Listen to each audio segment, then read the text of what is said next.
Hello and welcome back to the Femininity Tea, where we steep ourselves in all things feminine. In today's episode, we will explore the depths of our history and current realities as we address a narrative that's been gaining attention, especially from voices like YouTuber Oshay Duke Jackson. Oshay is known for his contentious views on Black women, labeling them unmarriageable and overly masculine, while holding them responsible for the broader challenges within the Black community. Let's unpack this, shall we? Oshay featured a recent article in Yahoo Finance centered around Carlene Davis, a 57-year-old Black woman from Los Angeles. Carlene's situation is reflective of a broader trend among Black women in America. She is kinless. After years as her parents' primary caretaker, she faces the prospect of aging without a spouse, siblings, or children for support. A 2017 study reveals that Black women face not only higher rates of kinlessness, but also lower levels of wealth. This growing trend of kinlessness among Black women is concerning and merits a deeper understanding. It seems the sentiment of, "I would rather do bad all by myself," is ringing true, and guess who's mad?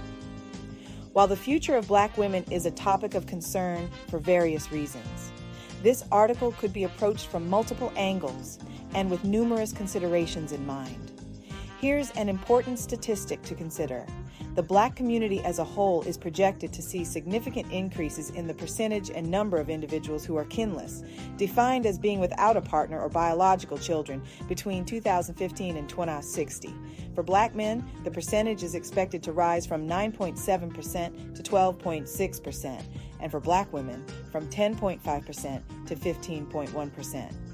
Similar to global trends, this decline in population is causing widespread concern and underscores the need for effective solutions. Oshay drew comparisons between Carlene and figures like the City Girls and Boss Chicks, using the phrase "winter is coming" to hint at challenges ahead. However, Carlene's life tells a different story. She dedicated herself to caring for her elderly parents, a level of responsibility and compassion not typically associated with the image of city girls.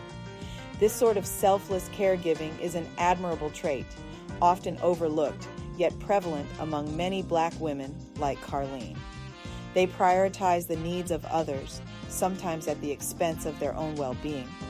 Although sacrificing for your family is part of being a woman, it's important to recognize that without proper love, balance, and guidance, this selflessness can lead to the extreme ends of the spectrum, a reality that is becoming increasingly common today. While Oshay contributes to the media depicting Black women in a negative light, we have to think of what makes a community of women masculine and harder with time. Historically, Black women have been the bedrock of nurturing and care. From the shores of Africa to the fields of America, they have carried the mantle of femininity. Throughout history, particularly during the era of enslavement, Black women have played a pivotal role. Enslaved. Black women were often tasked with the responsibility of raising and caring for the families of their owners. They imparted essential knowledge in areas like hygiene and child rearing, skills that were often overlooked or undervalued by their oppressors.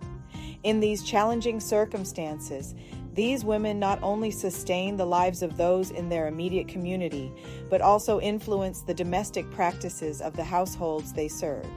This legacy of strength and nurturing, passed down through generations, has established Black women as foundational figures in the development of caregiving and familial support systems, being pioneers in establishing caring and hygienic practices that have benefited the entire nation to this day. This contradicts the stereotypical narrative that portrays Black women as masculine. How did it get that way? Oshay and other commentators within the Red Pill community advocate for accountability among Black women, which is a valid point. However, there seems to be a lack of introspection or acknowledgement of their own shortcomings. Oshay, known for his visits to Africa, a continent full of feminine women, yet remains unmarried. This is a common trait among several Black men who use online platforms to speak on Black women's shortcomings to empower men, including figures like Jason Black, Dr. Umar Johnson, and Tony Talks, to name a few. This situation raises an important question about the consistency of their message. They often speak about manhood and its responsibilities, yet there's a noticeable gap in their personal lives, particularly regarding marriage, which many cultures consider a critical step in a man's life journey. It is said that a single man in a village is the biggest threat. This perspective highlights a potential area for self-reflection and accountability among these commentators, questioning if their personal choices align with the ideals of responsibility and community upliftment they advocate for. It's important to acknowledge that Black men have historically confronted significant struggles, notably systemic emasculation within societal frameworks predominantly controlled by other racial groups. This reality was recognized in the past. However, in contemporary discourse, there appears to be an unfair trend of attributing the entirety of these challenges to Black women. This shift creates a narrative that fails to consider the historical and systemic origins of these issues. Therefore, it is crucial to strive for a balanced and fair perspective that recognizes the complexities and the multifaceted nature of these societal challenges, while the rise of harsh and delusional attitude from Black women hurt their chances in the marriage market. It's important to note the New Age Kevin Samuels rhetoric that has created a culture in men who feel the need to state that they are the prize out loud to women constantly, amongst other things. While self-confidence is important, bragging or constantly proclaiming one's value isn't effective communication. It's crucial to recognize that in human relationships, understanding often comes from unspoken mutual respect, not from one-sided declarations of superiority. As we come to the end of today's episode of the Femininity Tea, it's clear that the key to addressing our community's challenges lies in fostering understanding, respect, and mutual support. We need to break down the unfair stereotypes about Black women, celebrating their resilience and contributions, while encouraging Black men, especially influential figures, to engage in constructive dialogues that build bridges, not walls. Effective communication is essential for both men and women in our community. It's about listening, showing empathy, and understanding different perspectives. Also, we must collectively address systemic issues like kinlessness and financial struggles, advocating for change and building supportive networks. In short, our future depends on working together with respect and understanding.